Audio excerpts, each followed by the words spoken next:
ಮಶ್ರೂಮಿಂದ ಇವತ್ತೊಂದೊಳ್ಳೆ creamy cheesy ಆಗಿರುವಂತಹ mushroom ರೆಸಿಪಿನ ಶೇರ್ ಮಾಡ್ತಾ ಇದ್ದೀನಿ. ನಮಸ್ತೆ ಎಲ್ಲರಿಗೂ, welcome back to my channel. ಇದನ್ನು ನಾವು ಬ್ರೆಡ್ ಟೋಸ್ಟ್ ಮಾಡಿಕೊಂಡು ಅದ್ರ ಮೇಲ್ಗಡೆ ಹಾಕ್ಕೊಂಡು ತಿನ್ಬೋದು. ತುಂಬಾ ಟೇಸ್ಟಿಯಾಗಿರುತ್ತೆ. ಮೊದಲಿಗೆ ನಾನಿಲ್ಲಿ ಮಶ್ರೂಮ್ನ ಕ್ಲೀನಾಗಿ ವಾಶ್ ಮಾಡ್ಕೊಳ್ತಾ ಇದ್ದೀನಿ. ಇದನ್ನು ಹಾಗೆ ಯೂಸ್ ಮಾಡಬಾರ್ದು, ಒಂದು ಸಾರಿ ಕ್ಲೀನಾಗಿ ವಾಶ್ ಮಾಡಬೇಕು. ನೀರಿಗೆ ಹಾಕಿ ಇದನ್ನು ಕ್ಲೀನಾಗಿ ತೊಳ್ಕೊಂಡು ನಂತರ ನಾವು ಕಟ್ ಮಾಡಿ ಯೂಸ್ ಮಾಡಬೇಕು. ನಾನು ಮಶ್ರೂಮ್ ಯೂಸ್ ಮಾಡೋದಾದರೆ ಈ ರೀತಿ ಮೇಲ್ಗಡೆ ಇರುವಂತಹ ಒಂದು ಲೇಯರ್ನ ತೆಗೆದುಬಿಡ್ತೀನಿ. ನೋಡಿ, ಈ ಥರ ಕ್ಲೀನ್ ಆಗುತ್ತೆ. ಇದನ್ನ ಇವಾಗ ಕಟ್ ಮಾಡ್ಕೊಳ್ಳೋಣ.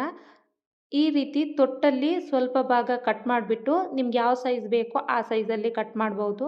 ನಾನಿಲ್ಲಿ ಈ ರೀತಿ ದೊಡ್ಡದಾಗಿರುವಂತಹ ಮಶ್ರೂಮ್ನ ಸ್ಲೈಸ್ ಮಾಡ್ಕೊಳ್ತಾ ಇದ್ದೀನಿ. ಹಾಗೆ ಚಿಕ್ಕದಾಗಿರುವಂತಹ ಮಶ್ರೂಮಲ್ಲಿ ಈ ರೀತಿ 4 ಪೀಸ್ ಮಾಡ್ಕೊಂಡಿದ್ದೀನಿ. ನೆಕ್ಸ್ಟ್ ಒಂದು ಪ್ಯಾನ್ಗೆ ಅಮೂಲ್ ಬಟರ್ ಹಾಕ್ಕೊಳ್ತಾ ಇದ್ದೀನಿ.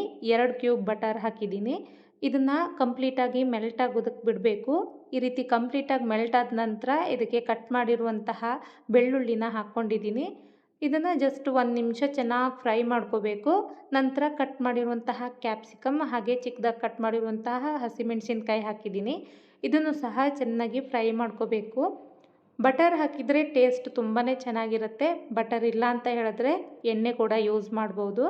ಇವಾಗ ಕಟ್ ಮಾಡಿರುವಂತಹ ಮಶ್ರೂಮ್ ಹಾಕಿ ಇದಕ್ಕೆ ಸ್ವಲ್ಪ ಉಪ್ಪು ಹಾಕ್ಕೊಂಡು ಫ್ರೈ ಮಾಡ್ಕೊಳ್ತಾ ಇದ್ದೀನಿ. ಫ್ರೈ ಮಾಡುವಾಗ ನೀರು ಬೇಕು ಅಂತ ಅನಿಸಿದ್ರೆ ಸ್ವಲ್ಪ ನೀರು ಸೇರಿಸ್ಕೋಬಹುದು. ಮಶ್ರೂಮ್ ಕೂಡ ನೀರು ಬಿಡುತ್ತೆ. ಹಾಗೆ ಇದನ್ನು ಹೈ ಫ್ಲೇಮಲ್ಲಿ ನಾನು 1-2 ನಿಮಿಷ ಚೆನ್ನಾಗಿ ಫ್ರೈ ಮಾಡ್ಕೊಂಡಿದ್ದೀನಿ. ನೋಡಿ, ಮಶ್ರೂಮ್ ಎಲ್ಲ ಚೆನ್ನಾಗಿ ಫ್ರೈ ಆಗಿದೆ, ಬೆಂದಿದೆ. ಇವಾಗ ಇದನ್ನು ಒಂದು ಪ್ಲೇಟಿಗೆ ತೆಗೆದಿಟ್ಕೊಳ್ತಾ ಇದ್ದೀನಿ. ಅದೇ ಪ್ಯಾನ್ಗೆ ಮತ್ತೆ 1 ಕ್ಯೂಬ್ ಬಟರ್ ಹಾಕ್ಕೊಳ್ತಾ ಇದ್ದೀನಿ. ಬಟರ್ ಮೆಲ್ಟ್ ಆದ ನಂತರ ಇದಕ್ಕೆ 1 ಟೇಬಲ್ ಸ್ಪೂನ್ ಅಕ್ಕಿ ಹಿಟ್ಟನ್ನು ಹಾಕ್ಕೊಳ್ತಾ ಇದ್ದೀನಿ.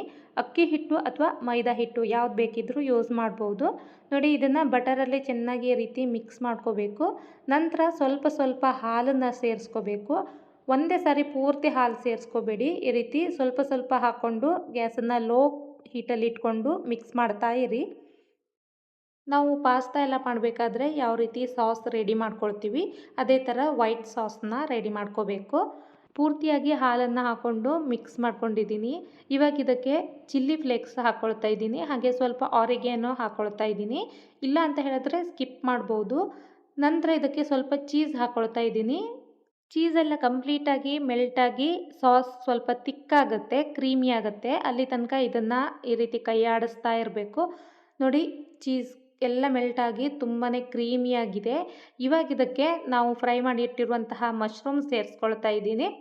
ಇದನ್ನು ಕ್ಲೀನಾಗಿ ಮಿಕ್ಸ್ ಮಾಡಿಕೊಂಡು ಮೀಡಿಯಮ್ ಉರಿಯಲ್ಲಿ 1 ನಿಮಿಷ ಚೆನ್ನಾಗಿ ಬಾಯ್ಲ್ ಮಾಡಿಕೊಂಡ್ರೆ ಸಾಕು.